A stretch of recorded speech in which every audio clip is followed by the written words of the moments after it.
তো বন্ধুরা, তোমরা সবাই কেমন আছো? আশা করছি সবাই ভালো আছো, সুস্থ আছো। তো আজকে সিংহাসনটা অচেনা অচেনা লাগছে, তাই তো? হ্যাঁ, অবশ্যই অচেনা লাগছে, কারণ এটা আমার বাড়ির সিংহাসন না, এটা আমার দিদার বাড়ির সিংহাসন। রানী সেখানে দুই মা রাজরানীর মতো অধিষ্ঠান করছে। সেই দুই মায়ের সেবা আমি ওখানে গিয়ে কীভাবে করি, সেই দুই মায়ের সেবার ভিডিও আমি তোমাদের সাথে শেয়ার করছি। তো মায়ের স্নানের ভিডিওটা আমার নেওয়া হয়নি, মায়ের চরণ স্নান, মায়ের স্নানের ভিডিও আমি নিতে পারিনি।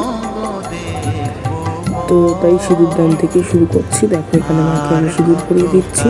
আর যেহেতু মোছা হয়েছে তার জন্য একটু অসুবিধা হচ্ছিল সিঁদুরটাকে জল জল। আর বড় মা তারা মা একসাথে অধিষ্ঠান হচ্ছে, আর বড় মাকেও সিঁদুর দিয়ে দিচ্ছে। আর বড় মাকে দেখো কি দারুণ লাগছে। আর এখানে দেখো আমার বাড়ির মতো কিন্তু লোকনাথ বাবা আছে, পুরো আমার বাড়ির মতোই দেখতে লোকনাথ বাবাকে। আর মা লক্ষ্মী আছে, আর আমার বাড়ির মতো একটা লোকনাথ বাবা ওরকম জামা পরে রয়েছে। আমি সেবা করি এখানে, যখন যাই আমি সেবা দিই মায়েদের। তো মায়ের চরণে দিয়ে দিলাম। তো বাড়িতে কিছু শব্দ হওয়ার কারণে কিন্তু একটু ভুলভাল কিছু আওয়াজ আসতে পারে, তার জন্য সরি।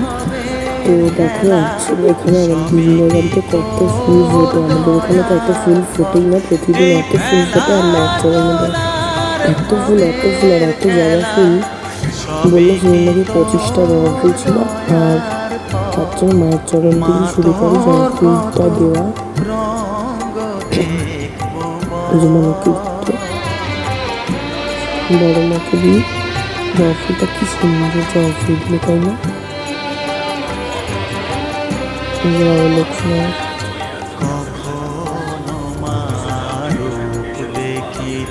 সবাইকে প্রত্যেকদিন এইভাবে জবা ফুল সাজিয়ে দেয়। আর একটা জবা ফুল প্রত্যেক দিনই ফোটে গাছে। কামাখ্যার ফটোকে দিয়ে দিলাম, গণেশজিকে দিয়ে দিলাম।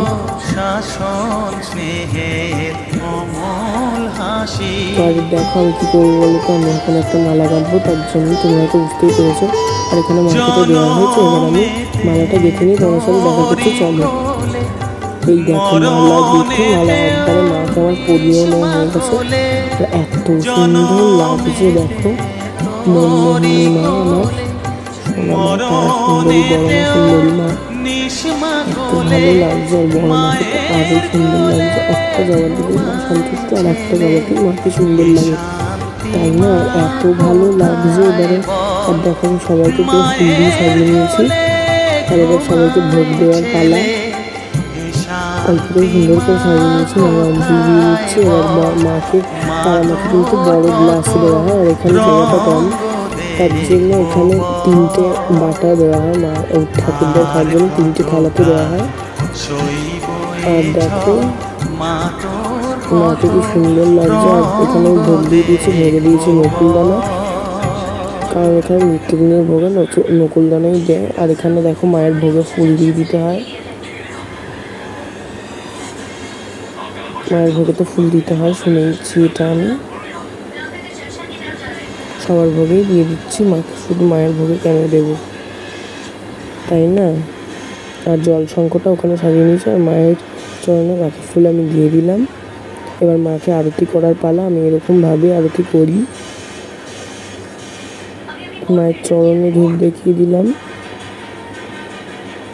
আর এখানে বড় মাকে আরতি করে দিয়েছি, মা লক্ষ্মীকে আরতি করে মা লক্ষ্মীকেও সাজিয়ে দিয়েছি, আর লোকনাথ বাবাকেও সাজিয়ে দিয়েছি। দেখো কি ভালো লাগছে সবাইকে। সিংহাসনটা অসাধারণ, তোমাদের লাস্টে দেখাবো আমি সিংহাসনটা কেমন। আর মায়ের দেখো ফটোর মাথাটাতে আমি সুন্দর করে সাজিয়ে দিয়েছি। আর এই তারা মায়ের কিন্তু আমার দাদু সেই ছোট্টবেলা থেকে এই তারা মাকে পুজো করে আসছে। আর মা খুব সুন্দর এখানে পুজো নেয়, খুব ভালো। তো দেখো আরতি করে নিয়েছি, এবার প্রদীপ দিয়ে আরতি করে দিচ্ছি। জয় মা তারা, জয় মা তারা, জয় মা তারা। কি ভালো লাগছে দেখো মাকে। এটা তো আমার সোনা মা, এটা তো আমার আরেক বাড়ির আরেক মা। কি ভালো। এই ঠাকুরের আসনটা আমার খুব প্রিয়, আর প্রত্যেকটা জায়গাতে আমি ঠাকুর সেবা করতেই ভালোবাসি। আর এবার আমি পুষ্পা আরতি দিচ্ছি, পুষ্পা আরতি করছি মায়েদের।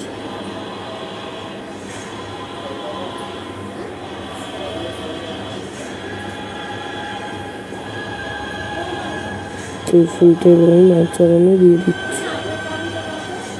মায়ের চরণে না দেবো না কোথায় দেবো আমি করতে পারছিলাম না, কারণ মায়ের চরণে ভরে ভরে ফুল দেওয়া রয়েছে।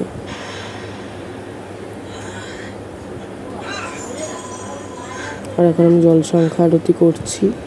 কি ভালো লাগছে, জলটা একটু ডান দিকে ফেলছি আমি, 3 বার ঘুরিয়ে জলটা একটু ডান দিকে ফেলে দিই, কি ভালো। আর জবা ফুলের মালা যে আছে, তার জবা ফুলের ওপরে একটু দিয়েছি, দেখো তোমরা, টগর ফুল। আর মায়ের চরণে লাস্টে জলটা দিয়ে দিয়েছি। আর এখন দেখো পুরো ঠাকুর আসনটা মা এখন ভোগ দিয়েছি, মা ভোগ খাক। আর এইভাবে দেওয়ালের সাথে